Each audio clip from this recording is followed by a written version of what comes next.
Adelante. Perfecto, pues muy buenas tardes a todos, amigos y amigas del capítulo de PMI Capítulo México. El día de hoy, bienvenidos a este webinar que trata de la gestión de riesgos en el entorno actual.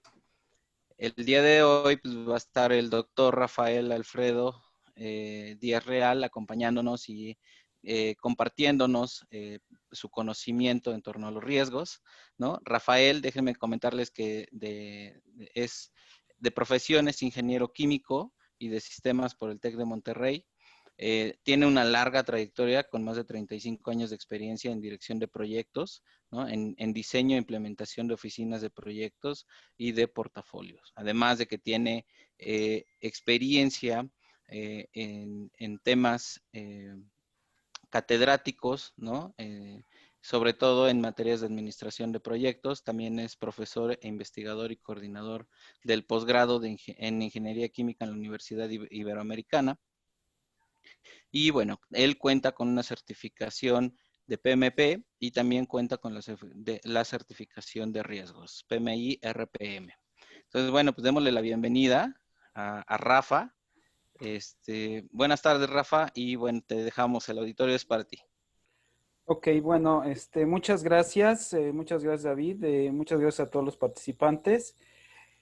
Y sí, bueno, la cuestión académica pues todavía la llevo, pero bueno, ya hace un rato que nos retiramos de la Iberoamericana. Ahorita pues ha sido más bien cuestiones de capacitación para adultos, cuestiones de entrenamiento a empresas, etcétera, donde una de las áreas que obviamente tomo es la cuestión de gestión de riesgos, pero también pues, hemos visto todas las cuestiones de gestión ágil, todas las herramientas ágiles y en general, pues certificación bueno, entrenamiento para la certificación PMP. Pero bueno, vamos a entrar en materia y todos estamos conscientes de la situación que actualmente vivimos y a veces nos preguntamos si lo que está pasando es real o no es real.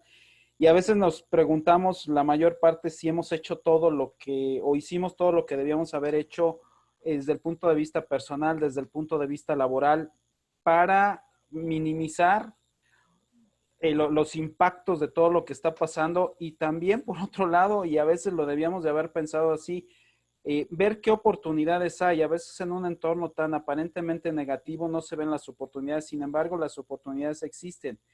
Y hay varias áreas, sobre todo si alguien está muy metido en todo lo que es e-commerce, todo lo que es tiendas virtuales, etcétera, cómo se ha disparado todo este sector. Decían, por ejemplo, el dueño de Zoom, que hasta el otro día salió en un video pidiendo hasta cierto punto perdón por lo que había pasado. En solo 3 meses aumentó la valía de su empresa en $4,000 millones. Sí, sí hay cosas que están pasando y que hay que aprovechar, pero también hay muchas otras que nos están pegando y a veces eso que nos pega no sabemos qué acción tomar para que no nos impacte tan duro y podamos fijarnos en otras cosas. En un momento dado estamos más sobreviviendo que otra situación, ¿no? Entonces, a ver, vamos a ver si no pasa. Ok. Entonces, les voy a pedir encarecidamente si tienen celulares, no, o sea, apáguenlos, por favor, pónganlos a un lado. La página de Facebook, pues sí, donde estamos pasando nosotros sí, pero otras cosas no. Entonces, sí, sí es importante que veamos esto, no tengamos distracciones, porque hay puntos muy interesantes que yo creo que pueden ustedes considerar dentro de lo que es este webinar de cómo empezar a gestionar los riesgos, qué son las cosas que tenemos que considerar, ¿sí? Entonces, esta hora y 10 minutos, más lo que haya de preguntas, les pido se enfoquen en esto. Una de las cuestiones que hemos visto ahorita es que hay muchas tendencias de muchos países y de muchas sociedades, de muchos grupos, de aislarse, de decir nosotros podemos resolverlo, nosotros sabemos cómo hacerlo. Y la verdad es que no hay forma de verificar si eso es cierto hasta que se dan los resultados y pues la verdad es que en muchos lados, incluso donde nosotros estamos, los resultados han sido bastante malos. Nos dicen una cosa y la verdad es que es otra. Los países, la opción es cooperar y ser solidarios, pero por otro lado, la opción también que tenemos como personas es ser solidarios en nuestro entorno y empoderarnos para tomar las decisiones, decisiones educadas, decisiones razonadas, estudiadas con fundamento de lo que debemos y tenemos que hacer. Y esto que ven aquí lo pasó un comunicador israelita al inicio de la pandemia en marzo, Yuval Noah Harari, y creo que tiene mucha razón. Si no somos nosotros los que nos ayudamos en esto, sobre todo lo que hemos visto y no tendrá caso repetir muchas cuestiones, nada más para darles una idea, hace poco salió que Alemania va a apoyar a sus ciudadanos, a sus empresas, con una cantidad equivalente al 60% del Producto Interno Bruto, y en este país no llegamos al 1%. Entonces, la pregunta es quién va a salir adelante y quién no. Y si no nosotros, no somos nosotros los que lo hacemos, va a haber muchos problemas. La situación que estamos viviendo es de crisis y las empresas, tanto en operaciones como en proyectos, en todo lo que hacemos. Nunca habíamos estado así. Y quien se acuerda de la crisis del 2009, la pandemia que hubo de la H1N1, no llegó ni a la décima parte. Bueno, probablemente a la décima parte sí. Se considera que una caída del 1% en ese año, que fue un poco mayor por la crisis, la crisis de vivienda que hubo en Estados Unidos, que nos pegó todo lo que fueron bienes raíces, que fue una caída del 6.5% aproximadamente. Un 1.5% fue debido a la pandemia, pero no más allá de eso. Aquí, y vamos a verlo al rato, las estimaciones son mucho más fuertes. Muchos proyectos y muchas operaciones entran en crisis, pero y sin ayuda de la pandemia. Muchas ya estaban en crisis, probablemente no lo sabían. O sea, el riesgo ya pasó a problema y no se sabía qué estaba pasando. Lo que pasó con la pandemia fue acelerar todo. Simplemente abrirlo y darnos cuenta de que en la crisis ya todo se estaba cayendo. Ahora, ¿qué pasa con esto? Tenemos dos opciones, o avanzamos o retrocedemos. Lo abandonamos o vemos si es posible luchar por lo que es de cada uno de nosotros. Nuestros empleos, nuestros trabajos, nuestros proyectos, nuestras empresas, nuestra sociedad, nuestra familia, nuestro entorno, nuestro país. Al hablar de gestión de riesgos, la idea es que esto ayude o aporte a desarrollar una estrategia de manejo de riesgos, considerando que debemos maximizar las oportunidades y minimizar el efecto de las amenazas. Ahorita que veamos rápidamente esta cuestión de la definición de riesgos, que yo sé que muchos de ustedes ya la conocen, el enfoque es, vamos a tomar las oportunidades al mismo tiempo que minimizamos las amenazas. Muchas veces en la mayoría de los proyectos las oportunidades se dejan a un lado. Bueno, pues, lo que importa es que no nos afecte, porque es parte de cómo hemos crecido en este ambiente, y no qué podemos ganar de lo que estamos haciendo. Si sale algo que nos puede dar mayor valor agregado, normalmente no lo tomamos. Ahora es cuestión de casi supervivencia. O lo tomamos o no vamos a poder salir adelante. Curiosamente, y esto pues sí es algo probablemente repetitivo, el Wei Ji, la crisis, lo que es la crisis en chino, que es peligro y oportunidad. Son los dos vocablos, son los dos lados de la moneda, todo depende cuál tomemos. Y nos corresponde a nosotros, en esta situación, detener el peligro y tomar la oportunidad. Si nosotros no ponemos ese dedo, nadie más lo va a poner por nosotros. ¿Qué es riesgo? Y esto rápidamente para verlo, estoy seguro que muchos ya lo conocen y vamos a verlo un poquito más enfocado en un rato a lo que se refiere el entorno. ¿Cuál es el entorno que tenemos? Una condición que no ha ocurrido, que puede tener efecto positivo o negativo en algún objetivo o en algún beneficio del proyecto. El enfoque actual ya no nada más son los resultados del proyecto, es en los beneficios, es decir, lo que se va a obtener mediano y a largo plazo. No nada más el entregable per se, sino incluso lo que viene más allá. O sea, el alcance ya no nada más es al proyecto, el alcance es al programa de proyectos, al portafolio de proyectos, al entorno de la organización completa. ¿Cómo le impacta el proyecto? Y obviamente los riesgos que ocurren en un proyecto, si se escalan o no se escalan y qué tanto impactan a otro lado. Y obviamente estamos hablando de la gestión, son los procesos para planificar, identificar, analizar cualitativa y cuantitativamente, generar una respuesta, implementar esa respuesta, monitorear los riesgos y controlar las actividades diseñadas o puestas en nuestro cronograma para contención o cualquier otra actividad que tiene que ver con contingencia de los riesgos. A todo lo largo, todo el tiempo, los riesgos están presentes. Mientras exista un proyecto, existen riesgos, por ese solo hecho. Y todo el tiempo tenemos que estarlos verificando porque los riesgos no son estáticos, los riesgos son dinámicos, los riesgos cambian, se modifican.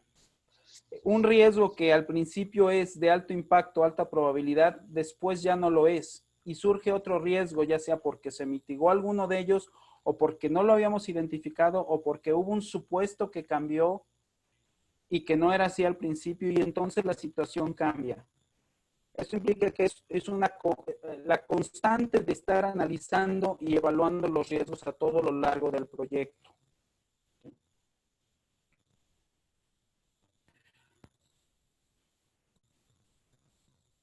Positivo es la oportunidad, negativo es la amenaza.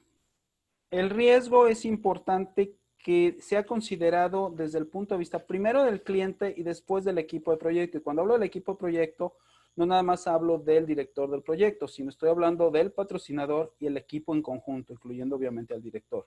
Esta decisión de cómo se asume el riesgo la debe tomar el equipo. No es una decisión unilateral. ¿Por qué? Porque ahí puede haber algún director que sea más abierto a tomar riesgos y decida que vale la pena arriesgarse cuando los demás no, o cuando la organización no tiene esa política.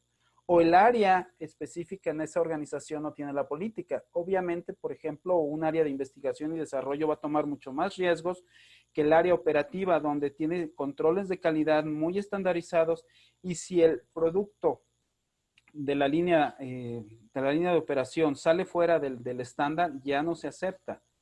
Entonces, ahí no quieren tomar más riesgos. En el otro caso, investigación y desarrollo, probablemente sí lo tenga que hacer y es parte de su naturaleza, tomar riesgos.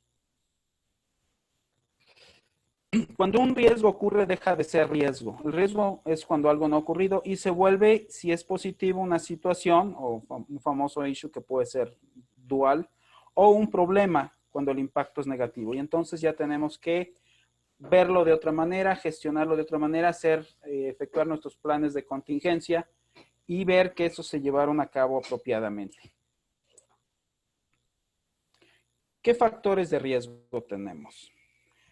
Obviamente una de las cosas que está pasando ahora y es muy, muy fuerte es el riesgo de ganar o perder en el negocio. El negocio puedes hacerlo y muchos negocios están en esa tesitura. En la apertura de Guadalajara el día de ayer estaba leyendo que alrededor en uno de los centros comerciales, el 20% de los negocios ya no abrió. Estaban vacantes. Entonces, pues tenemos ese problema. ¿Qué va a pasar ahora cuando muchos negocios van a validar su existencia? Estoy seguro que muchos de ellos ni siquiera tienen idea de cómo atacar este problema, cómo evaluar sus propios riesgos. ¿Qué riesgos hay? ¿Qué puedo hacer? ¿Qué soluciones? ¿Qué acciones puedo tomar para rescatar mi proyecto? Para rescatar mi operación, para rescatar mi negocio. Consideramos estos puntos. Aquí los factores, la probabilidad, ya hablamos, la posibilidad de que ocurra o no ocurra. El impacto es, básicamente aquí estamos diciendo la parte parte financiera, aunque puede haber otros tipos de impacto que podemos considerar. Normalmente no es fácil analizarlos, se puede hacer. Los impactos en tiempo, al final de cuentas, se puede también traducir a impacto financiero, pero también ahorita, por ejemplo, tenemos un impacto social muy fuerte. Y ese no está siendo fácil evaluarlo. La gente, después de todo este tiempo que lleva la mayoría de nosotros encerrados, en una buena parte, saliendo una vez al día, si es que salimos, o nada más salir a caminar, hacer algo de estirar las piernas y ya. O sea, ese impacto de estar encerrados tiene sus consecuencias. Ahora, ha habido consecuencias positivas. Mucha gente se ha dado cuenta lo eficiente que puede ser trabajando desde casa. Y las empresas también se han dado cuenta de eso. Pues el impacto también puede ser positivo en el sentido de que ahora muchas empresas se dan cuenta de que si antes tenían necesidades de oficinas de 1000 metros cuadrados, ahora realmente ven que no necesitan más allá de 150, 200 para ciertas juntas y el resto no lo necesitan. La gente funciona bien de esa manera, pero no son todos. El tiempo esperado. Los riesgos ocurren en ciertos periodos del proyecto dependiendo del ciclo de vida y del grupo de procesos en el que se encuentra el proyecto. Es decir, si está en una fase de inicio, si está en una fase de ejecución, o si en el ciclo de vida, dependiendo del tipo de proyecto, hay ciertos riesgos que son más susceptibles de ocurrir. Y vamos a ver en un rato una tabla. No todos es factible que ocurran en un momento determinado. No se desaparecen los riesgos completamente, pero su impacto y probabilidad disminuye sustancialmente. Hay riesgos que pueden ocurrir varias veces durante la vida del proyecto y también eso tenemos que identificarlo. La urgencia. Es importante determinar qué tan urgente es resolver un riesgo. Puede ser que un riesgo de mediano impacto, mediana probabilidad, pero que pueda ocurrir la siguiente semana, sea más importante resolverlo en este momento que uno de alto impacto y alta probabilidad que va a ocurrir dentro de 2 meses. Claro, no hay que perder la perspectiva, pero la urgencia de lo que puede ocurrir y puede hacer que no lleguemos a la siguiente etapa del proyecto es algo que se tiene que resolver. Otra de las cuestiones que es importante es que la relación de magnitud del impacto a probabilidad no es lineal. Y dependiendo del tipo de industria, dependiendo de las fases del ciclo de vida del proyecto, la probabilidad de riesgo bajo, moderado o alto, que es una clasificación, puede haber una que tenga más escalones, muy bajo, bajo, moderado, alto, muy alto. No es lineal. Entonces, tenemos que considerar eso porque no podemos necesariamente extrapolar una situación de riesgo a otra en forma igual. ¿Sí? Hay que hacer un análisis si las correspondencias son las mismas o si ha habido cambios en cuanto a cómo se consideran los riesgos. El hecho de que sea un proyecto similar en un tipo de industria, por ejemplo, en la industria de energía, al desarrollo de un pozo petrolero, el hecho de que el equipo que lo vaya a hacer sea de diferente compañía y la experiencia de quien está al mando sea diferente, hace que la consideración de los riesgos, la tolerancia al riesgo sea diferente. Otra cuestión que tenemos que tomar en cuenta en los riesgos también, sobre todo al inicio, es que los riesgos están relacionados con los tipos de contrato. Y considerando los tipos de contrato que tenemos aquí en México, el contrato a precio fijo, el riesgo lo asume el proveedor.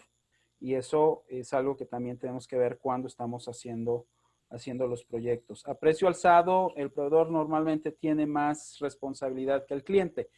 ¿Por qué? Porque cuando se hacen muchas de estas consideraciones, se toma en cuenta la inflación, la estacionalidad de los insumos, entonces en un momento determinado hay más flexibilidad para hacer cosas, y sobre todo en el manejo del presupuesto. Y tiempos y materiales donde el riesgo lo asume el cliente. Como había comentado, hay tipos de acciones, planes de contingencia que vienen posterior a que el riesgo se materializa, es decir, ya lo que voy a actuar una vez que ocurre, y contención. Mucho de eso se trató de hacer en el ambiente en el que estamos ahora con la pandemia y muchos no funcionaron, se mezclaron la contención con la contingencia y eso provocó muchos problemas, sobre todo los mayores problemas ocurrieron en el momento de comunicar. La gente no sabía qué le estaban comunicando, si ya podía hacer cosas, no podía hacer cosas, si tenía que guardarse, no tenía que guardarse, qué acciones tomar. Fue muy problemático. Hay que definir adecuadamente qué es contención y qué es contingencia en nuestros proyectos. La actitud del riesgo es cómo tomamos los riesgos cuando vienen hacia nosotros, cuando los identificamos, los aceptamos o no. Esto tiene que ver también con otro factor que viene a continuación, que es la tolerancia y nuestra experiencia. Aparte de las políticas respecto del proyecto, qué es lo que quiere la organización, qué es lo que necesita el cliente, qué tanto están dispuestos a aceptar como riesgo en un momento determinado, y es, bueno, parte de lo que veríamos en otro momento, se puede evaluar lo que es el riesgo proyecto. Al evaluar el riesgo proyecto, yo puedo definir y comparar diferentes proyectos en el factor riesgo y entonces determinar hacia cuál me voy. O sea, sería uno de los factores que yo podría tener en mi cartera de proyectos, en mi portafolio de proyectos, para definir cuál es la prioridad en los proyectos que voy a realizar. Y es importante definirlo porque no nada más es el beneficio. El riesgo que vaya a tener el proyecto va a tener impacto en cómo se decide y en cuanto a los fondos que se dan para la realización de dicho proyecto. El apetito, la tolerancia al riesgo. Aquí hay tres factores. Hay el que es averso al riesgo, que prefiere no perder, y si el riesgo es pequeño, de todos modos no se arriesga o trata de minimizar los impactos a como de lugar. El que es neutral al riesgo, que busca una relación costo-beneficio, y el que es ávido de riesgo hasta cierto punto, que busca la mayor ganancia posible. No es que sea alguien, o sea, sí puede ser audaz, sí, pero temerario no. Aquí es la diferencia. El temerario no mide ni el riesgo, el audaz sí lo mide. Entonces, eso habría que buscarlo. El umbral de riesgo tiene que ver con esa zona de cuánto permitimos o no. Si yo, por ejemplo, tengo un factor de riesgo proyecto de un 30% y mi umbral es de un 28%, yo tengo que decidir si eso está fuera o dentro de mi umbral. O sea, es una zona gris. No es un límite de que nada más acepto 28 y 28.1 ya no va, sino, bueno, hay que analizar varias cosas. Y ese umbral es esa zona, al igual que son los, por ejemplo, serían los estándares de calidad, también los límites de los estándares y los umbrales que tienen que ver ahí, se ven de la misma manera. Entonces, yo decido, porque es una decisión que tiene que tomar el equipo, si acepto o no el riesgo. Y todo va a depender de qué tanto intervalo de confianza, llamémosle así, es el ancho de mi umbral, ¿no? Porque hay que gestionarlos. Lo hemos dicho, minimizar los resultados negativos y maximizar los positivos. Pero esto hay que hacerlo mediante un proceso sistemático donde identifiquemos, analicemos, definamos una respuesta, implementemos dicha respuesta, monitoremos el resultado de esa respuesta y controlemos las acciones que estamos efectuando para el mecanismo que hayamos elegido gestionar el riesgo. Y voy a hablar de los mecanismos en un momento. Hay 7 procesos sugeridos por el PMI para la gestión de riesgos. Y digo hay 7 porque dependiendo a quién van, ahorita ya hay una norma que parte está basada en una norma ISO, la ISO 21500, que parte está basada en todo lo que tiene el PMI, pero también en otras asociaciones que tienen que ver, tuvo que ver PRINCE, tuvo que ver algo de ITIL, la International Project Management Association, la IPMA, también tuvo que ver en el desarrollo de la norma ISO 21500, que derivó en que cada país la aplicaría específicamente a sus requerimientos, y en México dio lugar a lo que es ahora la norma oficial mexicana, la NMXR 091 SCFI 2016. Entonces, ya hay una norma mexicana para la dirección de proyectos. En ella son 5 proyectos: planificar, identificar, el análisis cualitativo y cuantitativo se juntan, planificar la respuesta, implementarla es uno solo, y controlar los riesgos es el otro proceso. Pues aquí en lo que se refiere al PMI están más desglosados y la cuestión es qué tanto se van a implementar. Al igual que muchos de ellos, recuerden que esto es una práctica y aplicamos la experiencia y el conocimiento. No necesariamente vamos a seguir al pie de la letra todo si es que eso beneficia al proyecto, especialmente en lo que se refiere a la planificación de respuestas. Una de las herramientas más eficientes es la estructura de desglose de riesgos. Me refiero para identificar los riesgos. Al identificar los riesgos, muchas veces estamos sesgados por nuestra formación o de formación profesional, donde tendemos a ver más lo que ya conocemos y no nos abocamos a saber cuestiones que probablemente también causen algunas situaciones, pero pues, las pasamos por alto porque no es algo que estamos viendo diariamente. Y esta no es exhaustiva, esta estructura de desglose de riesgos. Tengo otros materiales que son mucho más exhaustivos, mucho más extensos y más detallados.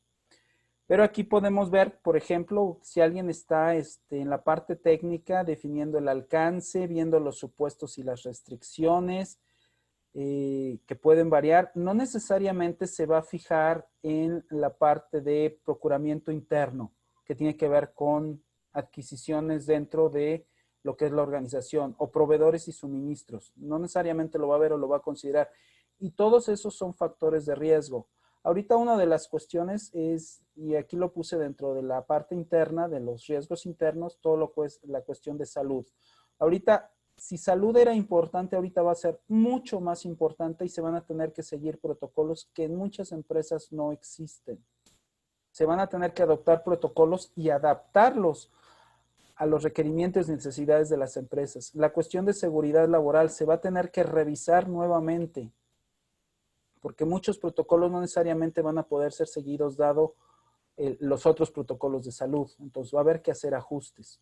Las relaciones gremiales, acuérdense la importancia de cuando se tiene un sindicato, cuando hay grupos de obreros que se organizan, o grupos de profesionales incluso también que se organizan. Eso es importante verlo porque ellos van por su seguridad.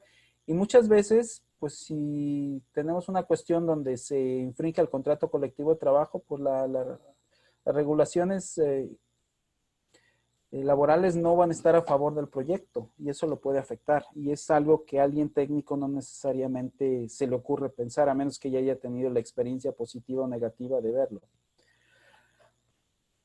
Lo había comentado hace un rato, y en los diferentes grupos de proceso hay diferentes tipos de riesgos que son más viables que ocurran.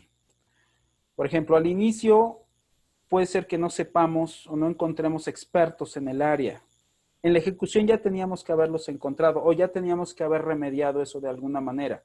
Es decir, si no los tenemos, no los podemos conseguir, pues los fabricamos. Es decir, la gente que está, la capacitamos, buscamos cómo solucionar eso, para que ya en la ejecución no tengamos el riesgo, que es diferente, de mano de obra no calificada, porque no nada más es mano de obra, es capacidad intelectual no calificada. Es decir, la gente pensante también puede llegar a un proyecto y no estar calificada. ¿Sí? Entonces, si alguien va a desarrollar un proyecto o un entregable que es más de creatividad y no tiene esa capacidad, pues si no está capacitado, pues no lo va a poder hacer.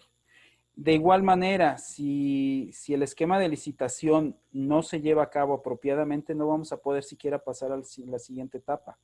Cuando estamos ya en la etapa de ejecución o de cierre, la licitación ya pasó. Si se hizo mal, bueno, tendrá sus consecuencias, pero el cómo armar el esquema es y no hacerlo apropiadamente es el riesgo que se tiene ahí. Después vienen otros riesgos que pueden derivar de los primeros. La otra cuestión, al principio el riesgo total es mayor. ¿Por qué? Porque hay mucha incertidumbre, muchas cosas que no sabemos del mismo proyecto. Pero el valor de un cambio es muchísimo menor. Entonces, es importante considerarlo. Conforme va avanzando, si al final, por ejemplo, el cliente rechaza el entregable, pues va a haber un problema muy serio, porque eso viene acarreándose de muchas situaciones y muchos riesgos que se materializaron y probablemente no se detectaron apropiadamente. Pero el costo ya es altísimo, porque ya se gastó todo. El presupuesto se ejecutó en el proyecto. Y si se rechaza, entonces el costo es alto. En lo que es el análisis cualitativo, una de las herramientas más usadas es la matriz de impacto probabilidad. Y en este caso, una de las cosas que puse es semaforizarla, es decir, ponerle colores dependiendo de la acción que deba tomarse. Una de las cuestiones es que nosotros somos muy visuales, bueno, la mayor parte de la gente es visual, y aún los que no son tan visuales, de todos modos responden bien a este asunto. Entonces, nosotros estamos condicionados a que si vemos algo rojo nos llama la atención. El semáforo es rojo, alto, algo pasó. Verde, siga, amarillo o ámbar, preventiva. Entonces, con esa base podemos armar, esta es una matriz relativamente simple porque nada más tiene impacto por probabilidad 3 niveles, pero podría tener 5 por 5, hay otras matrices de ese nivel. Pero aquí también nos dice qué podemos hacer. Sabemos que si hay una probabilidad alta y un impacto alto y aparte es urgente, tenemos que tomar acción inmediata. Pero si no es tan grave, y no quiere decir que no sea grave, podemos actuar con base a un costo-beneficio, tomar una decisión, tal vez tomar un poquito más de tiempo para pensar qué es lo mejor. Y obviamente establecer plan de contingencia, aparte de las acciones de contención. ¿Por qué? Porque probablemente cuando está en rojo es muy posible, es más, es probable que el riesgo se materialice. En cambio, cuando tenemos los otros colores, ya hay que tomar acciones en forma diferente. No es de que se tome más a la ligera. Se toma serio, pero no es urgente hacer ciertas cosas, si no hay capacidad para hacerlas y tomar las acciones adecuadas. Aquí para dar una idea, donde dice revisar frecuentemente, regularmente y ocasionalmente. Frecuentemente puede ser 1 o 2 días, hay que estar constantemente ahí. Regularmente es una semana, cada 15 días, en la junta semanal o quincenal de riesgos. Y ocasionalmente se revisa al mes, cada cambio en una fase del ciclo de vida del proyecto, es cuando se revisa qué ha pasado, si va a cambiar, etcétera. Entonces, hay diferentes niveles, pero nunca hay que perder de vista los riesgos más importantes. En el análisis cuantitativo, la identificación es lo que nos lleva al análisis. Si no están bien identificados, no podemos cuantificarlo, ¿sí? Se estima probabilidad de impacto y también se usan otras técnicas como el árbol de decisiones. Tenemos que estimar los posibles impactos. Incluso hay otras técnicas, por ejemplo, simulación Monte Carlo que se puede hacer. Hay varios software, por ejemplo, uno de ellos es Minitab, @risk, donde se pueden analizar los riesgos de situaciones y hacer análisis ya con un software dedicado de lo que se refiere del proyecto completo. No que no se pueda hacer a mano, de hecho no es tan complicado hacerlo, se puede hacer a mano considerando los principales riesgos. No es un proceso que tome más de 20, 30 minutos si se tiene todo el material completo y se pueden evaluar los riesgos proyectos. En los otros casos, pues sí se van a sacar distribuciones de probabilidad, etcétera. Y ya, sobre todo en cuestiones de riesgos bancarios, pues sí tiene mucho más fiabilidad el hacer todo ese tipo de simulaciones, porque hay muchos escenarios que hay que considerar. La otra cuestión es que con esto también construimos una base histórica y eso es una de las cuestiones que mucha gente no hace. Dentro de las lecciones aprendidas, que normalmente sí se hacen, porque no siempre se hacen, mucha gente piensa que es pérdida de tiempo. se recopila lo último, lo del final, y no se va recopilando poco a poco como va pasando el proyecto, lo que se va aprendiendo. En el análisis de riesgos es importante documentar los riesgos. Si ocurren, por qué ocurren, si no ocurren, por qué no ocurren, qué acciones se tomaron en consideración, qué se hizo de contención, qué se hizo de contingencia, etcétera. Y eso tiene que estar documentado para situaciones futuras. Su valor a situaciones futuras es muchísimo, muy alto. Toma primero el considerar los riesgos, o sea, las oportunidades, los riesgos positivos, porque esto es lo que nos puede ayudar a salir adelante de la situación en la que estamos. Y tenemos que buscar las oportunidades dentro de todo lo que está pasando. De otro modo, no vamos a poder salir adelante, o muy poca gente lo va a poder hacer. Las estrategias son 5, igual, escalar, sobre todo ahorita que hay que considerar que el efecto de un proyecto no nada más se circunscribe al proyecto mismo, sino que tiene impacto, tal vez en menor escala en toda la organización, pero a veces no lo podemos medir como directores de proyecto y tenemos que escalarlo. Y a veces se tiene que hacer un análisis a todo lo largo y ancho de la organización y ver qué impacta. Muchas cosas están ocurriendo de este modo así. Sea una pequeña empresa de 2, 3, 4, 5 personas, sea una mediana empresa de 50, 60, 100 personas, o sea una macroempresa, o una de las áreas de una macroempresa también puede ser que esté más susceptible de no poder sortear esta pandemia, y cuando otras sí lo van a poder hacer. Escalar, transferir la responsabilidad a quien pueda resolverlo. Compartir, esto es el famoso, las famosas joint ventures, cuando yo encuentro una oportunidad y tengo una alianza estratégica con alguien, puede ser incluso un competidor, o sea, eso hay que verlo. Ahorita no es tiempo para decir, es que eres tú o yo, o es que o trabajamos de la mano o ninguno de los dos va a sobrevivir. Entonces es mejor de un 100% tener la mitad que de un 100% no tener nada porque no pude hacerlo. Explotar implica asegurarse que la oportunidad ocurra. Mejorar implica que si voy a tener una mejora de un 20%, busco el mecanismo para que esa mejora aumente a un 30, 40, 50%. Y aceptar es, bueno, si ocurre bien, si no ocurre, no pasa nada. En el caso de las oportunidades, pues no hay ni pasivo ni activo, simplemente si ocurre bien. Si no, pues alguien más la aprovechará, seguramente. Negativos. Escalar es el mismo mecanismo. Y transferir es cuando tenemos, eso yo creo que muchos ya lo saben, es fianza, seguros, etcétera. Evitar es quitar la actividad.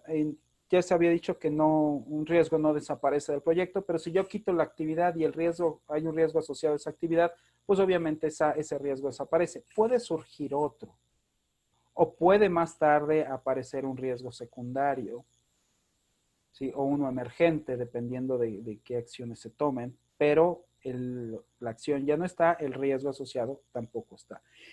Aceptar que puede ser pasivo o activo. Pasivo tengo, pues no hago nada, le rezo a la Virgen, algo así he de hacer. Si es activo, pues tengo mi plan de contingencia, ¿no? Mitigar, que es el más usual, ver cómo bajo el impacto, la probabilidad de lo que vaya a ocurrir. Ahora, tomemos ya varias de estas cosas de lo que está pasando. Y ahorita una de las carreras más fuertes y que va a impactar a la sociedad como tal es la carrera por la vacuna. Si alguno de ustedes está al tanto de las noticias, hace 2 días salió que en Rusia, según sus propios estándares de salud, ya desarrollaron un medicamento para tratar la afección del coronavirus. No para vacunar, sino para tratarlo. Entonces, según esto, puede ser, no hay pruebas más allá de las que ellos han dado y pues bueno, ya están fabricando para distribuirlo en todo el país y para exportarlo a algunos países. La otra cuestión ha sido la vacuna como tal. Ahora, yo digo una oportunidad perdida porque la primera detección del SARS ya en forma no en laboratorio, sino ya como pandemia, fue en el 2002.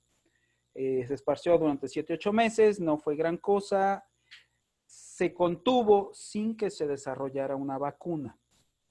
Luego vino en el 2009 la H1N1 y vino toda la cuestión de la crisis de los bienes raíces en Estados Unidos. Se mezclaron unas cosas con otras, no se pudo en muchos casos diferenciar los efectos económicos, pero el contacto era menos agresivo y bueno, aquí en México, bueno, tuvimos cierre una semana de la ciudad que se dice afectó hasta en 1. Depende a quién lean, 1.5 hasta 4 o 5%. La realidad es que el efecto fue mezclado y no es tan fácil diferenciarlo. En el 2012 tuvimos el MERS, el síndrome del Medio Oriente, respiratorio del Medio Oriente, que también fue combinado. Un brote muy fuerte de ébola, pero se contagia más rápido, la probabilidad de muerte es muchísimo más alta, entonces se pudo contener con otros mecanismos, aislando poblaciones. Muchas de ellas sucumbieron, no se sabe de esto mucho, pero parece que así fue. Pero ahí pasó. Lo que sucedió es que hubo varios estudios, en esto el Colegio Baylor de Medicina de Houston, tenía en fase 2, antes de llegar a los estudios en humanos, desarrollada una vacuna. Pero la agencia de investigación médica de Estados Unidos no le interesó, ni a ninguna empresa, porque pues, ¿cómo iban a gastar $4 millones en una vacuna que nadie iba a usar? Entonces hicieron su análisis financiero, nadie lo va a usar, no se va a dar este brote, no importa. La cuestión es que si se hubiera desarrollado esa vacuna, el tiempo hacía, porque era un coronavirus, es otro tipo de coronavirus al que fue, el SARS, de hecho es la misma familia. El desarrollo, si esta otra nueva vacuna hubiera sido más rápido, probablemente ahorita ya la tendríamos. Pero no se hizo. Entonces ahorita están gastando del orden de 900, 1,100 millones de dólares en más de 90 laboratorios en el mundo. Recientemente uno de los que sacó, que ya va muy adelantado, que probablemente dice que lo va a tener en octubre, noviembre, habrá que ver, es AstraZeneca. Hay otro laboratorio en Estados Unidos igual. Los chinos también dicen que van muy adelantados. No lo sé. Dan sus argumentos y pues hasta que no se pruebe no se va a saber. Sin embargo, mientras eso pasa, tenemos que vivir con estos supuestos y con estas situaciones. Y tenemos que adaptar y gestionar, identificar cuáles son los riesgos que tenemos en nuestro actuar diario ante este tipo de situaciones. Y lo digo porque hay efectos económicos muy importantes. Ahora, dentro de esto, de lo que está pasando con las empresas, hay lo que ahora se ha denominado, y sí es un estudio, lo sacó también la consultora McKinsey, que tiene que ver con tendencias transversales. Muchos ya las han visto, el teletrabajo, o sea, home office, las cadenas de abastecimiento, cómo han cambiado, la automatización, muchas cosas están siendo automatizadas ahorita, la cantidad de gente que está, pues bueno, tenemos un pequeño negocio de venta virtual y hay que automatizarla. No se puede dar un abasto para todo eso. Y cualquier empresa tiene que automatizar muchas de sus operaciones ya. Eficiencia y productividad operativa. Se vio y se comprobó que muchas empresas pueden trabajar muy bien con gente en su casa. Se tenía mucho miedo de que mucha gente no fuera a trabajar, que estuviera rascándose, saliendo al dentista, etcétera. Pero no. Cierto que hay casos, pero mucha gente probó que podía ser incluso más eficiente. Transformación digital. Uno de los problemas más fuertes tuvo que ver con la ciberseguridad. Obviamente no es lo mismo trabajar en un medio cifrado dentro de la empresa que tener todos los firewalls y todo lo que se requiere dentro de la casa. Ya son cosas diferentes. Entonces hay que ver eso. Y una de las cuestiones que también se está viendo es la continuidad en los negocios. Es importante ver cómo podemos hacer que los negocios continúen. Y en lo que se vio y que es importante es que los planes de continuidad en el negocio tienen que ir de la mano de los planes de gestión de riesgos. No puedes asegurarte, de hecho no se puede asegurar al 100%, pero que tus probabilidades de supervivencia y de crecimiento como organización, como empresa, como negocio, pueden realizarse si no van de la mano de un plan de riesgos completo.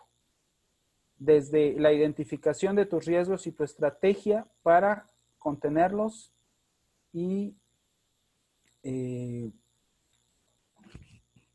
tomar las acciones requeridas, las respuestas, cuando ya los riesgos se materialicen. Las contingencias tienen que estar definidas desde antes. No se pueden definir una vez que el problema ocurra. Ahí es reaccionar cuando hay un incendio y estamos en medio de él. No es poder prevenir poniendo los aspersores antes de que pueda ocurrir el incendio. Hay varias cuestiones que se han propuesto. Esta es una propuesta. ¿Sí? Es una propuesta que se hizo a principios de hecho desde principios de febrero, para considerando el MIT, considerando, no se sabían algunas cosas todavía de lo que es el COVID, pero considerando que ya se necesitaba, cómo podían estar las cuarentenas y cómo podrían mezclarse con periodos, o sea, cuarentena con periodos laborales y así. Esto estaba considerando más que nada, obviamente que no hubiera protocolo de tratamiento, que la gente, pues alrededor del 80% presenta síntomas muy leves o ningún tipo de síntoma, pero que no saturara el sistema médico. O sea, está visto desde esta manera. O sea, en el primer pico obviamente lo iba a saturar, pero ya después no lo iba a estar saturando. Y esto considerando varias olas pequeñas. No sabemos ahora, todavía va a depender mucho del país, qué cantidad de olas nos va a llegar, por ejemplo, aquí a México. Eso va a estar considerado dentro de 1.350.000, ¿no? A ver, voy a poner mute, pero les pido también su apoyo para los que no están haciendo. Ok, perdona la interrupción, Rafa, adelante. No hay cuidado. Bueno, digo, cualquier pregunta, al final, con todo gusto, vemos cómo, como digo, aclararla o hacerla más grande la duda. Ampliarla. Sí, de acuerdo. Exactamente. Gracias. Entonces, este es un esquema que se presentó. Ahorita no se ve tan viable por cómo han estado cambiando y lo que ya se sabe del virus. Sin embargo, esto evolucionó a otra propuesta que en algunos lugares sí se ha tomado en serio y en otros no, que es la propuesta 10.4. Es decir, la propuesta 10.4 implica que se trabaja 4 días, probablemente 10 horas, o sea, gente que no está contagiada, que se probó que no tiene el virus, trabaja 10 horas durante 4 días. Si se contagiara el primer día por cualquier motivo, sus síntomas van a aparecer y su capacidad de contagio es hasta el final del 4.º día, según lo que se ha visto. Eso quiere decir que tiene toda la cuarentena para aislarse, tratarse o lo que se requiera. Entonces, no va a ser un factor de contagio. Si se contagia en el último día, pues ya en la cuarentena, en el 4.º o 5.º día, pues va a mostrar los síntomas y se va a identificar y se va a tratar y probablemente no regrese a trabajar en el siguiente ciclo. ¿Sí? Entonces se vio que eso pudiera ser. Los que van en cuarentena, pues siguen en un trabajo muy parecido a lo que se está haciendo ahorita, home office. Yo entiendo que hay muchas situaciones en planta y lo vemos, yo he estado en varios proyectos en el sector energía donde pues obviamente la gente tiene que estar en planta, no está la planta al 1000% automatizada. Sin embargo, sí se puede reducir la cantidad de personal y la cantidad de actividades, se pueden hacer muchas a distancia. Mucha capacitación se puede, coacheo, se puede hacer a distancia, tutoreo, entrenamientos se pueden hacer no necesariamente en sitio. Y la gente puede estar confinada en un esquema muy parecido a esto dentro de una planta. Por ejemplo, estoy hablando de una refinería, estoy hablando de una planta petroquímica, plantas ensambladoras de automóviles, puede hacerse de esta manera. El problema no es cuando están ahí en la planta, el problema es cuando salen o cuando van a las áreas comunes. Ahí es donde está el problema. ¿Sí? Una de las cuestiones aquí importantes tiene que ver, el que quiera ver luego este pequeño documental de la BBC, nos habla del número clave para aliviar las cuarentenas. El número de contagio es obviamente 1. Cuando nada más contagiamos a una persona o menos de una persona, la enfermedad empieza a disminuir. Cuando contagiamos a más de una, empieza a aumentar. El sistema médico se satura cuando tienes un contagio arriba de 1.3. Entonces empiezan eso y hay un crecimiento que puede desbordarlo. Entre 1 y 1.3 el sistema médico puede controlarlo. Abajo de 1 la gente se empieza a curar. Y consideren una cosa, la famosa inmunidad del rebaño o que llaman de cuando el 60% de la población ya haya sido infectada, está todavía muy lejos y aún no se sabe a ciencia cierta si es posible no volverse a enfermar. De hecho, la vacuna de AstraZeneca que estaban diciendo sería buena por 1 año. No quiere decir que el siguiente año no tengan que volver a vacunarse como con la gripa. Consideren que este virus, una de las cuestiones que tiene es que muta, tiene una mutagénesis que llaman de un 25%, es decir, solo el 75% se reproduce bien, el 25% muta. Normalmente muta a entidades que se destruyen, que no son viables, pero hay veces que muta hacia otro tipo un virus, también coronavirus mucho más agresivo. Eso fue lo que detectaron que pasó cuando fue desde Wuhan en China hasta lo que es en Milán, Italia. Ahí el virus fue mucho más agresivo. Que ya por eso pudieron, en varias autopsias que hicieron, definir un tratamiento, un protocolo, pues eso dentro de lo malo fue bueno. A ver. Oportunidades. Y pongo aquí el escenario petrolero. Una de las... de acuerdo al el Banco Mundial, sus perspectivas de crecimiento para este año son bastante malas para todo el mundo, excepto probablemente 2 países grandes y algunos pequeñitos. Por ejemplo, pequeñito, pero no cuenta Guyana por su descubrimiento petrolero, va a crecer más del 50%, pero realmente no afecta. Cuando estamos hablando de China, si bien no va a crecer a un 10, 12% que estaba creciendo, a un 7% que creció el año pasado, probablemente alcance un 3, 4, 5%, igual a India. Y uno de esos indicadores es que ya recuperó su demanda de importación de crudo. Entonces, ese es un factor muy importante. Sin embargo, el otro factor que no hemos tocado ahora, pero también ha influenciado toda esta cuestión económica, es la guerra de crudo, la guerra de petróleo que hubo involucrando a Rusia, Estados Unidos y Arabia Saudita. A finales del 2019, la demanda global de petróleo en millones de barriles por día era de 100 millones. Y lo que pasó a partir de ese punto, hubo un quiebre, una situación drástica, incluso los famosos contangos, si alguien ha oído hablar el término, que implica que el precio del barril era negativo. Y alguien puede decir, bueno, eso no puede ser. O sea, y sí, las empresas tenían que pagar no por venderlo, sino por almacenarlo. O sea, previo a la venta tiene que haber un proceso de almacenamiento para luego ser distribuido. Por estar saturados las áreas de almacenamiento, pues obviamente implicaba que tenían que desplazarse o guardarse en otro lado o simplemente no poderse guardar. Entonces alguien tenía que pagar para desplazar el petróleo de otro. Esto tiene que ver con esta caída que hubo tan fuerte también por la pandemia que se conjugó, es decir, la gente ya no saliendo, no gastando gasolina, los autos no estaban afuera. Entonces, una caída muy fuerte en el consumo, en la producción de combustibles. Aquí tenemos 2 escenarios, o sea, el virus contenido, que es algo que no va a pasar, o pasa mínimamente, y otro escenario donde está la parte de la recuperación económica. En los 2 escenarios, tenemos situaciones muy graves porque de 100 millones de barriles diarios, que bueno, puede ponerse también como 100%, pues es más fácil.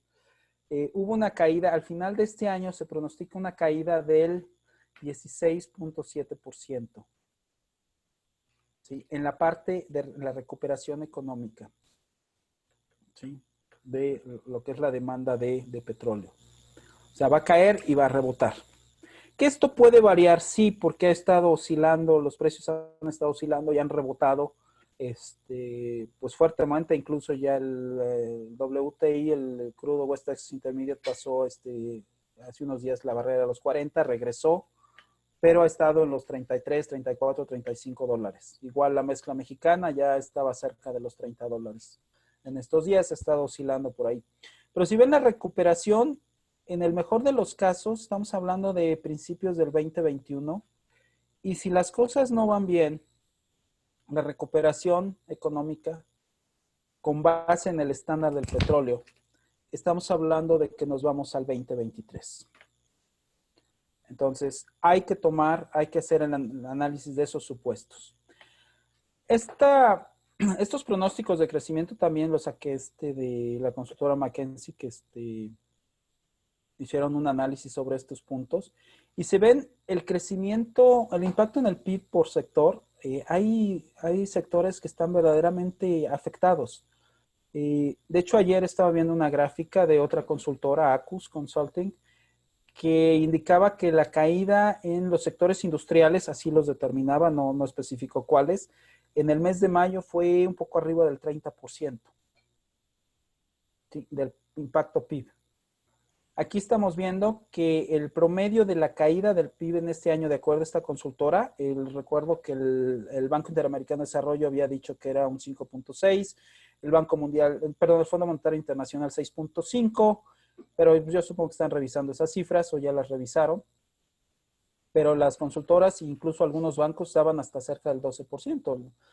McKinsey da un 10.8%, donde el sector más impactado es el sector turismo, casi 40% de impacto del PIB, de su PIB. Manufactura 18.8%, gas y petróleo 9.2%. Y sí hay algunos sectores que van a crecer. El sector de las comunicaciones se prevé que crezca. Al estándar que sí va a crecer probablemente un poco más, pero va a crecer. Y hay otros sectores, agricultura también va a crecer algo. Pero en general el panorama es negativo en general. Y alguien dice, pues esto está muy mal. Sí, está muy mal, pero es mejor saberlo que ignorarlo. Sabiendo yo esto, puedo empezar a desarrollar estrategias para ver qué puedo hacer. ¿Cómo puedo reinventarme? ¿Qué riesgos voy a correr? ¿Qué riesgos voy a aceptar? ¿Qué riesgos tengo que combatir? Tengo que ver qué hacer. Ahora, dejándoles todas estos puntos, estas inquietudes aquí. Una propuesta que tenemos es el desarrollo de un curso taller en gestión de riesgos en el entorno actual. O sea, considerando prácticas predictivas, que es lo que normalmente consideramos dentro del PMI, más las nuevas prácticas ágiles, pero enfocado al descubrimiento de oportunidades como medios para que los negocios puedan salir de la crisis. O sea, eso hay que verlo como un proyecto. ¿Cómo puedo yo salir del embrollo en el que estoy? Y una de las cuestiones que tengo que hacer, como ya habíamos visto de estas tendencias de continuidad en el negocio, es mi plan de gestión de riesgos, ejecutarlo y llevarlo a cabo. Lo que aquí le estamos proponiendo es un taller virtual de gestión de riesgos. Sí tiene que ser virtual, ahorita es mucho más complicado de otra manera.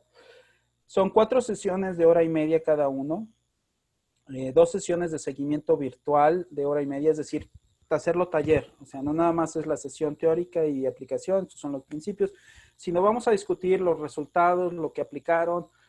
Usé esta técnica me dio este resultado, no me gusta, entonces trata de usar esta otra, tu matriz de impacto por probabilidad no parece estar muy bien alineada, te falta identificar riesgos en otro lado, etcétera. Tu registro de riesgos está incompleto, hay una forma más adecuada de hacerlo, etcétera. Y ahí, bueno, una de las cuestiones, en mi portal tengo videos descriptivos de las técnicas y herramientas. Son videos de 5 o 10 minutos de cada una de las técnicas. En caso de que, pues bueno, no siempre es tan fácil aplicarlas, entonces a veces hay que estarlas viendo y ahorita pues, creo que es una de las mejores formas de hacerlo. También he ajustado plantillas o descriptores de desarrollo de las herramientas y técnicas mencionadas. Es decir, algunas plantillas, yo sé que hay lugares donde se pueden sacar plantillas gratis, pero pues bueno, son muy generales. Si las quieren aplicar a algo, pues las tienen que modificar y las tienen que cambiar y a veces no tienen todos los elementos y pues, necesitan ver qué más le ponen y pues, es tiempo. Si tienen el tiempo, pues lo pueden hacer. Y quien tenga el conocimiento, pues desde luego, claro que va a ser una excelente labor. Aquí una de las cosas que hemos hecho es desarrollar plantillas específicas para situaciones donde los riesgos y los proyectos en crisis están pues más susceptibles de necesitar ayuda, ¿sí? También, obviamente, habría posterior al curso 2 semanas de seguimiento de dudas por correo electrónico. Una de las cuestiones que estoy proponiendo, hay un bono sesión especial que es cómo rescatar los proyectos en crisis. Hay una metodología, una propuesta que ha sido aplicada por el PMI, obviamente por ahí se empezó a desarrollar desde 1992. Con el huracán Andrew en Florida, la empezaron a aplicar ahí durante 6 meses, 330 millones de dólares el presupuesto del proyecto, 700 personas, les funcionó, parece que bastante bien en la parte de reconstrucción. La aplicaron también en el terremoto del 2011 en Chile.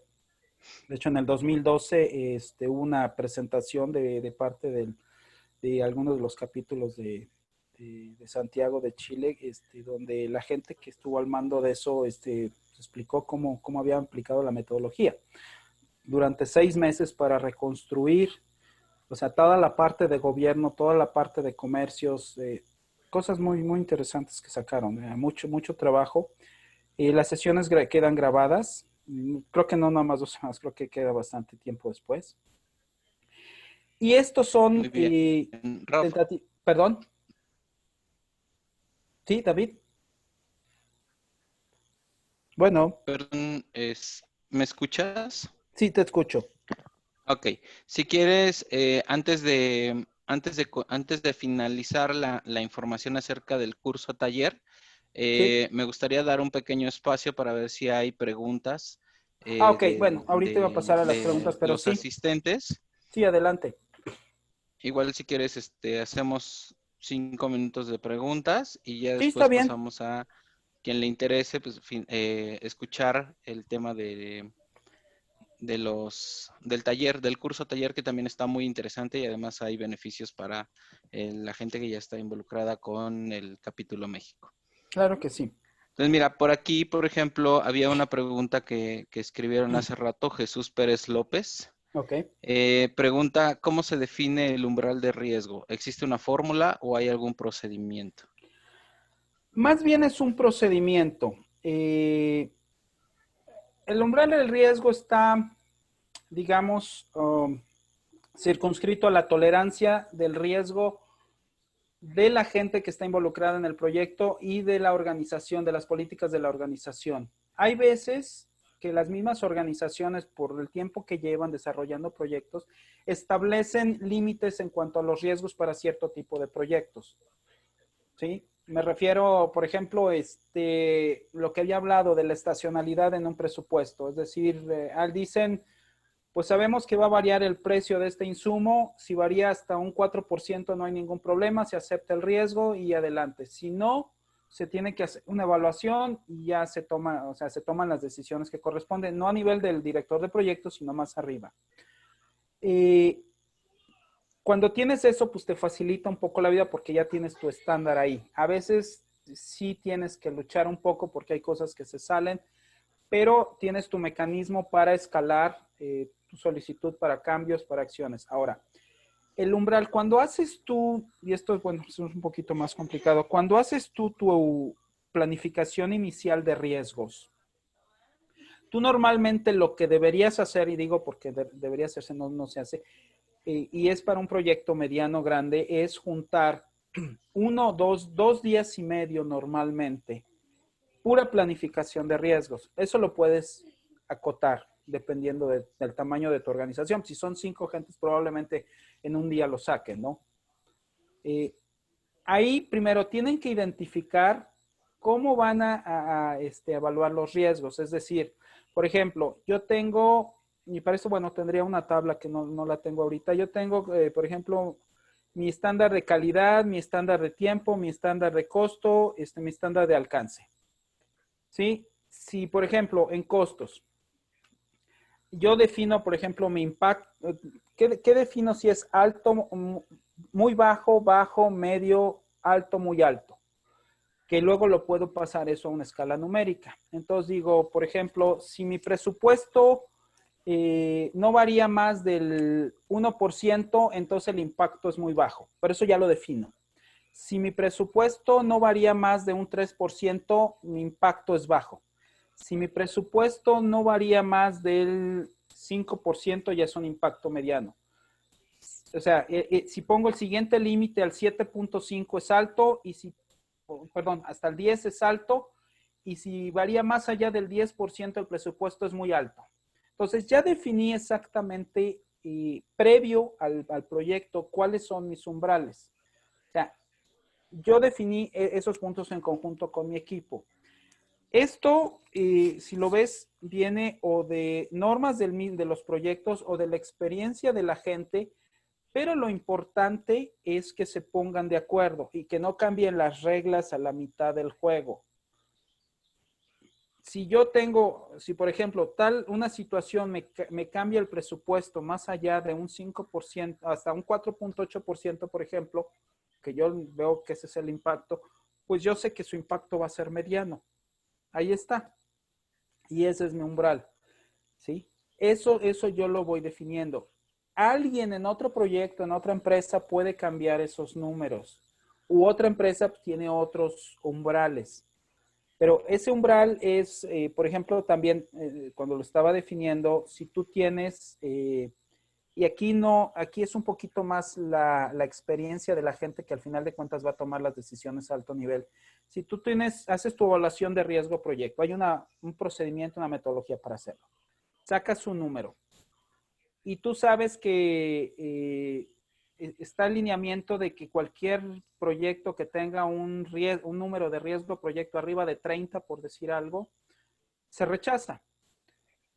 Entonces, si tiene 31, pero tiene otros beneficios que son importantes, ¿qué haces? ¿Lo rechazas o lo aceptas?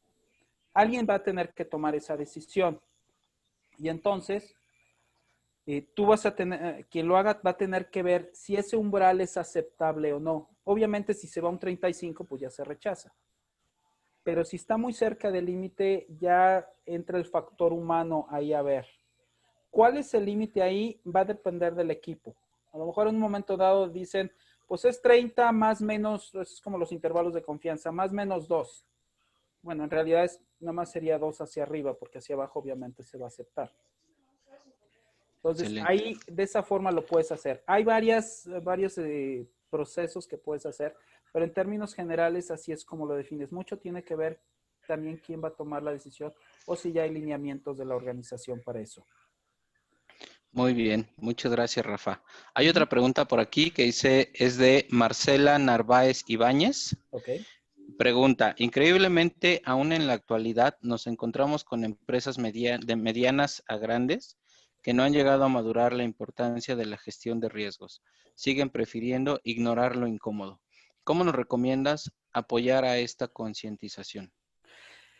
Pues mira, yo lo he hecho y a veces me ha salido, a veces de veras, aunque haya querido, no ha sido fácil. Los riesgos en este aspecto es como todo. Tienes que venderlos. Y si sabes venderlos, lo vas a hacer. ¿Qué quiero decir con esto? O sea, una de las cuestiones cuando estás identificando, y ahorita no lo mencioné, pero es importante, cuando tú describes un riesgo, tienes que identificarlo bien. Y usas algo que se llama metalenguaje. Aquí dicen que dejaron de escuchar. ¿Es general o si me escuchan? Yo sí te escucho, Rafa. Ok. es Porque particular. alguien puso. Ok, tienes que tener una cosa, causa, evento, efecto. Si yo digo, bueno, hay, por ejemplo, alguien en un riesgo de construcción, bueno, es posible que hayan hecho mal el colado y se vaya a caer el techo. Bueno, sí se va a caer el techo. Pero, ¿qué significa eso? Primero, causa. La gente vino, por ejemplo, los albañiles llegaron tarde o a lo mejor no llegaron en un estado conveniente. Entonces hicieron mal el colado, se va a caer y eso tiene un impacto de que se va a retrasar 5 días la construcción y va a tener un costo de 100,000 pesos. Pones todos esos factores. Ya cuando le dices a alguien que esto te va a costar 100,000 pesos, espérate, eso es chiquito. No es, sí, te va a costar 100,000 pesos. Entonces hay que hacerle algo. Entonces ya llamas la atención. O sea, tú tienes que vender adecuadamente el riesgo, tienes que documentarlo, tienes que decir a la gente cuál va a ser el impacto. Ahora, no te voy a decir que no haya gente que no quiera ni siquiera escucharte, porque sí lo hay. O sea, yo me he topado a veces así y es curioso porque después, cuando alguien más les presenta el riesgo, pues lo hacen. Pero esta es la forma en la que lo puedes vender, lo puedes hacer más patente para la gente y hacer que te hagan caso. Ok, muy bien, gracias, Rafa. Hay otra pregunta aquí que nos están haciendo de Dulce María Aragón Ramírez, que dice, si el riesgo se detecta en el camino del proyecto, ¿qué me sugieres hacer? Bueno, una de las cosas que hacen, digo, no hablé completo de cómo haces tu planeación inicial, pero bueno, eso sería parte del curso. Tú revisas tus riesgos, normalmente haces una revisión general, o sea, más o menos medio día te la pasas revisando, porque normalmente lo que vas a hacer es vas a tener una reunión de 1 hora cada semana para analizar los riesgos, cómo van, etcétera, porque los tienes que reportar en el estatus general de avance del proyecto. Pero tú tienes que hacer una revisión más o menos en forma al final de cada fase del ciclo de vida del proyecto. Es una revisión a detalle, no obviamente como la otra, pero si ves que riesgos ya si cambió su impacto, su probabilidad, si surgieron nuevos riesgos, si al hacer alguna acción de mitigación surgió un nuevo riesgo, si al cambiar un supuesto, que analizas los supuestos, ahorita lo tienes que hacer porque hay una cosa que se llama ambiente VUCA, volatilidad, incertidumbre, complejidad y ambigüedad, que es uno de los enfoques que vamos a tomar en el curso. Tú tienes que verlo de esa manera y constantemente ajustarlo. Y la otra es, si por algún motivo se materializa un riesgo de alto impacto y alta probabilidad, vas a tener que volver a revisar toda tu gestión de riesgos, porque algo pasó y se te fue y no debió haber pasado. Entonces, es así como lo puedes hacer. Excelente, Rafa. Gracias. Hay otra pregunta aquí, igual vamos, la penúltima, es Emilio G. Río. Dice, hola Rafa, en proyectos de largo plazo, ¿vale la pena considerar eventos de riesgo con probabilidad menor al 50%? Es que eso va a depender de la tolerancia y de los umbrales de la organización, porque si estás hablando de un proyecto a largo plazo, yo estoy considerando que es una empresa grande. O sea, una empresa mediana es difícil que tenga un proyecto más allá de 1 año, pero si estás hablando de una, digamos, yo he estado en proyectos que tienen que ver con Pemex y pues algunos son de 2, 3 años y eso, bueno, complica las cosas, ¿no? Todo lo tienes que ver con base en un análisis costo-beneficio ahí. Si el que tiene una probabilidad de impacto de 50%, perdón, y el impacto es muy pequeño, pues entonces no. Es como la tabla que les puse ahí, la de semáforos. Pero si el impacto es muy alto, pues entonces sí.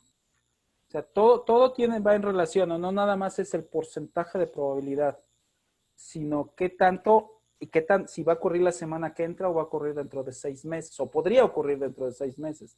Todos esos factores los que tienes que tomar en cuenta. Pero no lo deseches. Definitivamente no lo puedes desechar. Muy bien. Gracias, Rafa.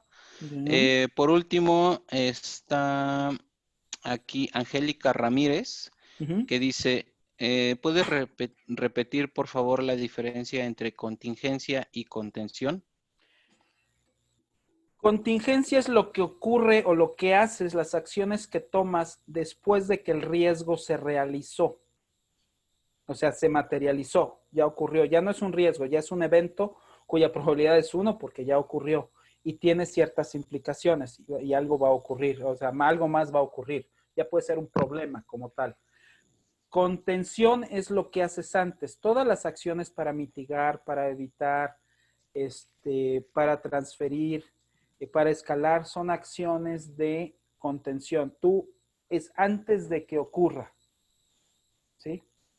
Esas acciones tienen que estar dentro de tu cronograma. Las de tu plan de contingencia no, porque no las vas a ocupar a menos de que ocurra el evento, ¿sí? No sé si eso queda claro. Muchas gracias, Rafa. Voy a tomar una última de Carlos Díaz, que dice, buenas tardes. Trabajo para una planta farmacéutica y hay una buena infraestructura en análisis de riesgo en proyectos. Sin embargo, tenemos áreas de oportunidad en la ejecución. ¿Cuál sería tu recomendación? Bueno, una de las cosas que pueden hacer con las áreas de oportunidad es identificarlas, clasificarlas, priorizarlas y venderlas. O sea, como les dije, o sea, si nosotros hacemos esto, este va a ser el beneficio. Si hacemos esto otro, este va a ser el beneficio. Y se requieren tantos recursos, etcétera. O sea, venderlas como algo que va a beneficiar a la organización, a la persona o al directivo, al grupo al que se lo estás vendiendo y al resto, a ti como persona, como profesional. Entonces, así lo tienes que estructurar y esas son las áreas de oportunidad donde tienes que ver, pues esto es lo que va a pasar y esto es lo que podemos hacer. Muy bien, Rafa. Muchas gracias. Gracias a ti. No sé si alguien de Facebook Live quiere poner una pregunta y la contestamos. Aquí nada, por el momento son puros saludos. Muchas gracias. Muy bien. Si quieres, en lo que tenemos alguna otra pregunta, Rafa, pudieras compartirnos más información acerca del curso. Bueno, como estaba viendo, el curso son sesiones virtuales. Son 2 sesiones, el 25 y 26 son jueves y viernes de 7 a 8:30 de la noche. Y el sábado de 9 a 10:30. La siguiente sesión, la del sábado es la sesión taller. Es decir, ahí en esa sesión lo que hacemos es intercambiar opiniones, resolver dudas, ver los ejercicios, ver aplicaciones. Incluso si alguno antes de la sesión sabe de alguna técnica o quiere alguna técnica específica que no se haya visto o cree que hay alguna cosa que se puede atacar de otra manera, la podemos ver ahí. ¿Sí? Obviamente no hay tiempo para todo, pero Claro. pues tratamos de abarcar lo más que pueda y dejarles también el material para que ustedes también vean otras cosas. O sea, no nada más es el PMBOK como tal, sino el estándar de riesgos tiene otra información. La norma mexicana tiene otra información que les puede hacer de ayuda.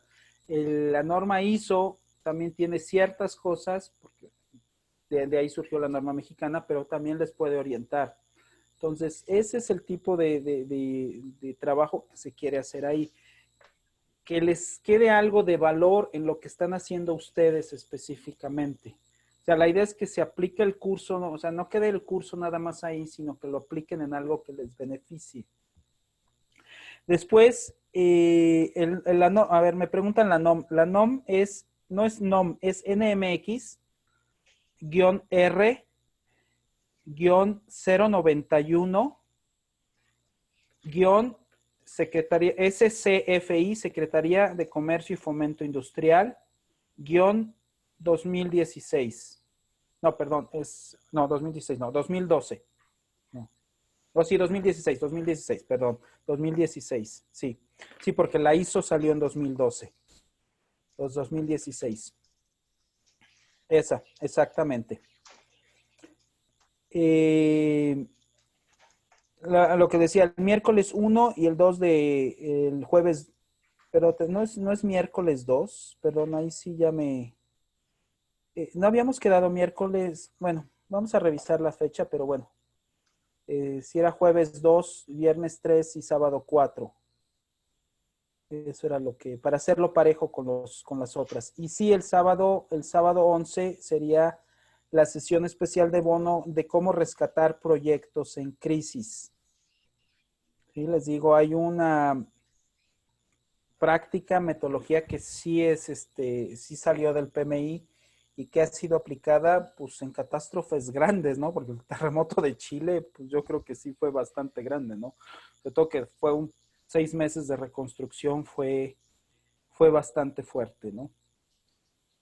Y Me, les digo pre- ahí, perdón, Me preguntan aquí en Facebook Live qué herramienta de riesgo se utilizará en el curso.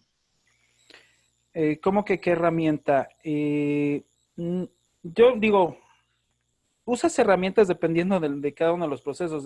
Las herramientas que más usas es el registro de riesgos, pero también vamos a ver varias de las herramientas. Yo les voy a pasar las plantillas de varias de ellas. No vamos a usar un software como tal porque tendríamos que, o sea, los softwares para gestión de riesgos ya son muy dedicados. Lo que les decía está, por ejemplo, el Minitab, está el @risk, la @risk que tiene que, es la suite de Palisade.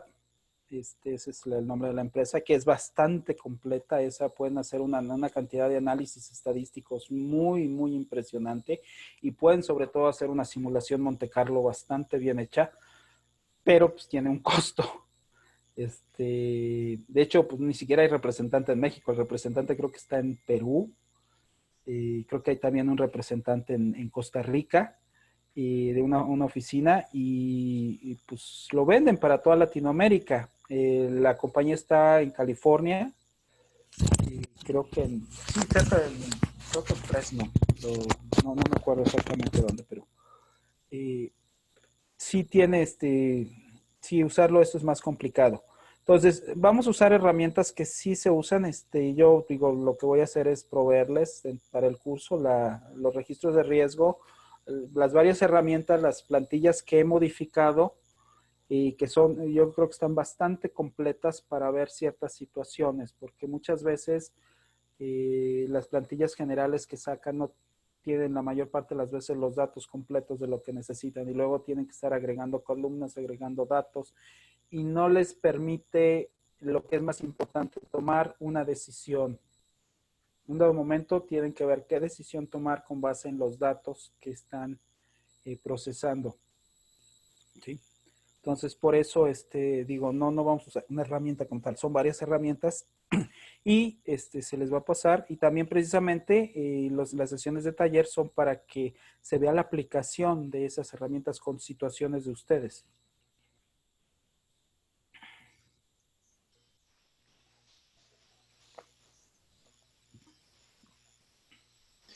Muy bien. Muy bien.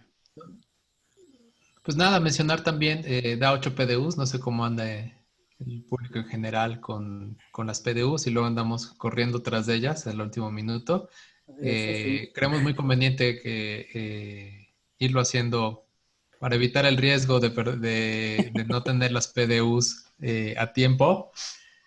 Este curso ofrece 8 PDUs, 3 de estrategia y 5 técnicas. Yo, de lo personal, he encontrado que luego tener técnicas es complicado, entonces creo que es una muy buena oferta el poder acceder a este tipo de material que va a ser de primera línea y van a ser de las primeras discusiones que vamos a tener alrededor de la administración de proyectos, el tema del riesgo. Entonces, pues es una buena oportunidad. Empieza el 25 de junio a las 7 y tendremos las sesiones en el calendario conforme se vayan registrando. Ya Y están disponibles los boletos en Eventbrite. Muchos de ustedes ya conocen la dinámica. Hay un precio especial para los miembros del PMI Capítulo México. Entonces, pues aprovechen esta oportunidad. Tenemos un poquito de tiempo en las tardes para podernos dedicar a esto y estar preparados para las siguientes licitaciones y para los siguientes esquemas eh, de negocio que vayan a requerir proyectos, armarlo alrededor del tema de riesgos con las herramientas que el doctor Rafael nos pueda proporcionar, pues va a ayudar mucho a darle una mejor consistencia a ese caso de negocio. Y una de las cosas que quiero hacer énfasis es que lo que estoy haciendo es, de verdad estoy leyendo día con día las cosas que pasan respecto a la parte económica, la parte de impacto social, impacto de negocios, cómo todo eso se puede traducir en toda la cantidad de supuestos que tenemos que considerar para una evaluación correcta de riesgos. ¿Sí? O sea, estamos tratando de que esté lo más actualizado, y cuando digo lo más actualizado es probablemente lo que pasó ayer. Tal vez lo de hoy en la mañana no, porque pues, a veces en lo que preparamos la presentación y eso cambian algunos números, pero sí, estamos tratando de que esto sea a tiempo real.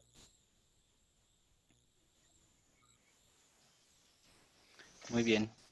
Ahí dice Lidia Sarmiento, levantó la mano. Así es en pesos, ¿eh? No como creen. No. ¿Qué cobramos en pesos todavía? Excelente contenido. Muchas gracias, Verónica, Francisco. No sé si tienen alguna otra pregunta. Y déjame nada más consultar finalmente el canal de Facebook Live De para Facebook los que se Live. conectaron amablemente que no alcanzaron lugar en el Zoom. Si hay algún comentario. No sé si tienen alguna otra pregunta.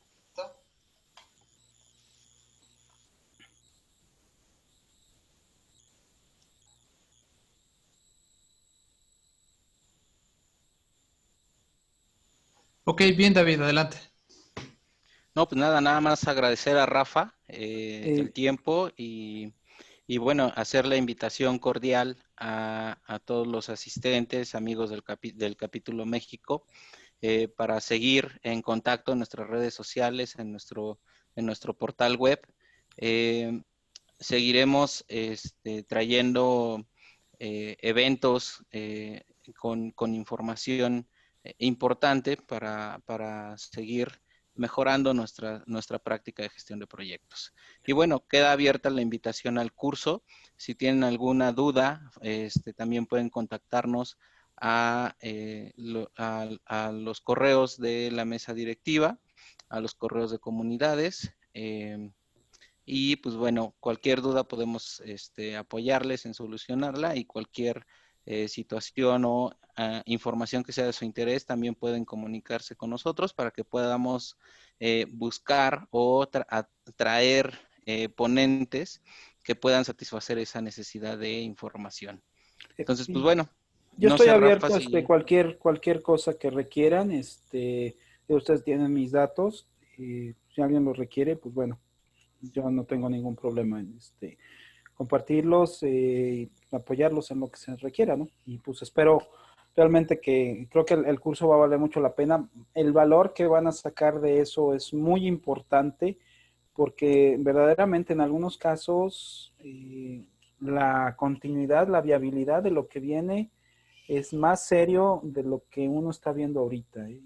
Realmente los lugares donde está viendo y las aperturas están viendo que los que no tomaron acción en cuanto a contingencia, cuanto a contención, etcétera, pues están viéndose en grandes problemas y están cerrando, están quebrando, están quedándose sin trabajo.